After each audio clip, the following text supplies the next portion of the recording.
ഇന്ന് ഈ പകൽക്കാലം നിങ്ങളുമായി പങ്കുവയ്ക്കാൻ ദൈവം തന്ന കൃപയ്ക്കായി സ്തോത്രം ചെയ്യുന്നു.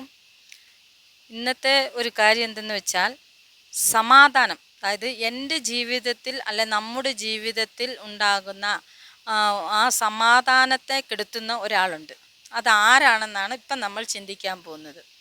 പക്ഷേ അവിടെ യോഹന്നാൻ്റെ സുവിശേഷം 14 അധ്യായത്തിൽ 27 വചനത്തിൽ ഇങ്ങനെ പറഞ്ഞു, ഞാൻ എൻ്റെ സമാധാനം നിങ്ങൾക്ക് തന്നേച്ചു പോകുന്നു എന്ന്.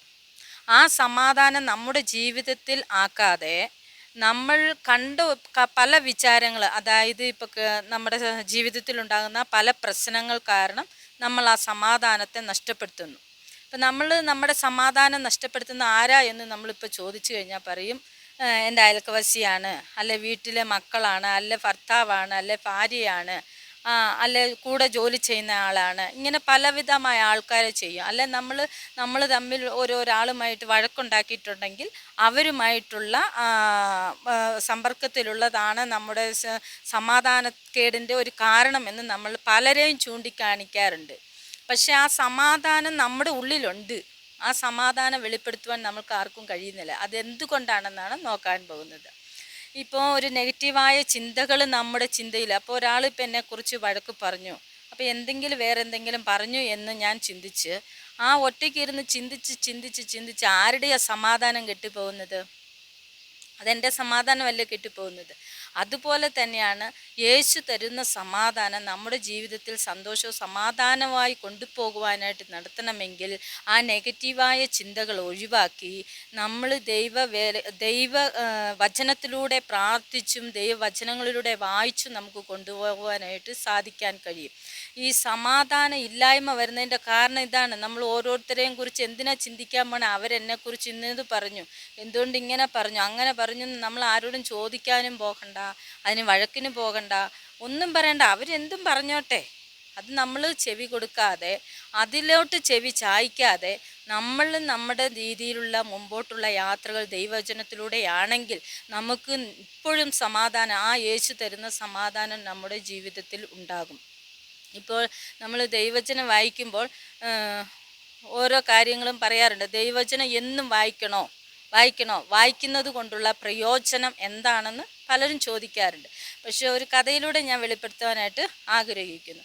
ഒരു മുത്തശ്ശൻ എന്നും ദൈവവചനം വായിക്കുന്ന ഒരാളായിരുന്നു. അവൻ്റെ പേരക്കുട്ടി അത് നോക്കി എന്നിരിക്കും. അപ്പോൾ ഈ മുത്തശ്ശൻ വായിച്ചിട്ട് വയ്ക്കുന്ന ആ ബൈബിൾ എടുത്ത് ഈ കൊച്ചു മോൻ എന്നാ ചെയ്യും, എടുത്ത് വായിക്കാൻ തുടങ്ങുമ്പം കൊച്ചിനൊന്നും മനസ്സിലാവുന്നില്ല.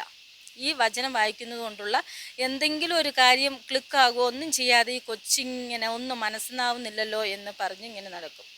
അപ്പം ഈ മുത്തശ്ശൻ എന്നിങ്ങനെ വായിച്ച് പോകുമ്പം ഒരു ദിവസം മുത്തശ്ശനോട് ഈ കൊച്ചു ചോദിച്ചു, എന്താ മുത്തച്ഛ ഇതിൽ വായിച്ചിട്ട് ഒന്നും മനസ്സിലാകുന്നില്ലല്ലോ എന്ന് ചോദിക്കുന്നു.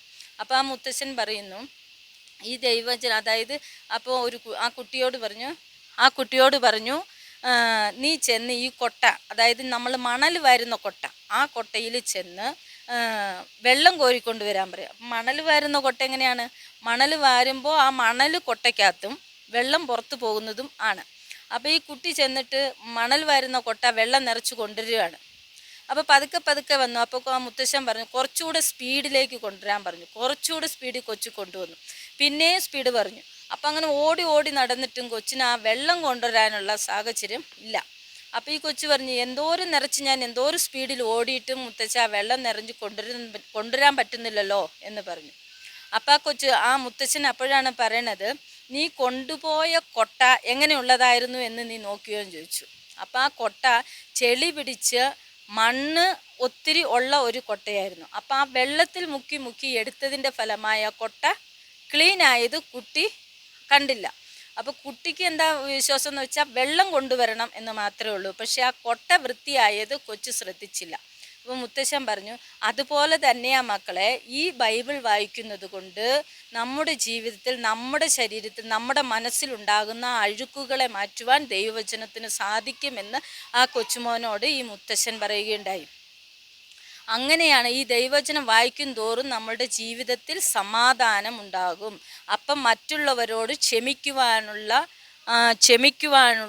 എല്ലാ കൃപകളും നമുക്ക് ദൈവം നൽകും. അത് നമ്മളാ ചോദിച്ചു പോകേണ്ട കാര്യമില്ല, അത് നമുക്ക് താനേ കിട്ടും.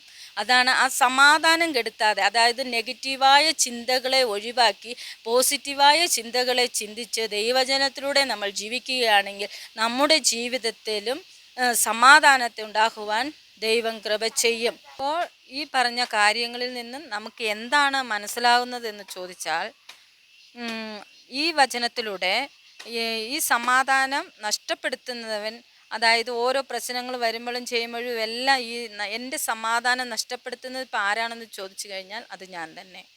എങ്ങനെയാണെന്നോ, ഓരോ ചിന്തകളും നമ്മൾ തലയിലിട്ട് ചിന്തിച്ചു കൊണ്ടാണ് എൻ്റെ സമാധാനത്തെ നഷ്ടപ്പെടുത്തുന്നത്. അതുപോലെ തന്നെയാണ് നമ്മുടെ സമാധാനം നഷ്ടപ്പെടുത്താതെ ഓരോ ചിന്തകളിൽ നിന്ന് മൈൻഡ് മാറി, ആ നെഗറ്റീവായ ചിന്തകളിൽ നിന്ന് മാറി പോസിറ്റീവായ ചിന്തകൾ ചിന്തിക്കുക, ദൈവവചനം വായിക്കുക, നമ്മുടെ സമാധാനത്തെ, അത് യേശുക്രിസ്തു നമുക്ക് വേണ്ടി നൽകിയ ആ സമാധാനത്തെ നമ്മുടെ ജീവിതത്തിൽ നഷ്ടപ്പെടാതെ കാത്തു സൂക്ഷിക്കുവാൻ ഈ വചനത്തിലൂടെ നമ്മെ ദൈവം അനുഗ്രഹിക്കട്ടെ. ആമേൻ.